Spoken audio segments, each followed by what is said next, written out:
Endi qozon tepasida 2 soatlab turishga hojat yo'q.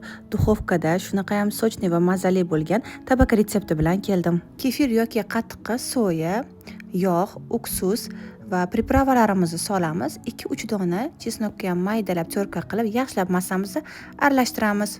Do'mboqqina tovuqlarimizni olib, kerak emas joylarini kesib olib tashlaymiz. Xuddi videoda ko'rsatilgandek qilib oralarini ham kesib, shunaqa cho'pli tiqib olamiz. Ichiga yana ham sochli bo'lib o'tishi uchun listimizga joylab oldim. Endi kartoshkalarimizni ham pare-pare to'g'rab, qolgan sousga aralashtirib, uni ham listga soldim va pomidorlar bilan xuddi shunaqa strechlab, yaxshilab atroflarini o'rab duxovkaga solib olamiz. Yumshoqqina bo'lib pishib chiqqandan keyin ustidagi folgasini olib, tepa qismini yoqib, qizartirib 20 daqiqada pishirib olamiz. Qarabsizki, xil-xil kartoshkalari ham pishgan, mazali tovuqimiz, tabakamiz tayyor. Bunaqa taom yaxshi-yu, listi abdala bo'lishi yomon. Men doimgi yordamchim Aqua Magic'dan foydalandim. Aytganchi qizlar, Aqua Magic'dan yana bir yengillik, men nomimdan telefon qilib buyurtma bersangiz 50 ta odamga skidka qilib berishar ekan. Bu imkoniyatdan foydalanib qolinglar.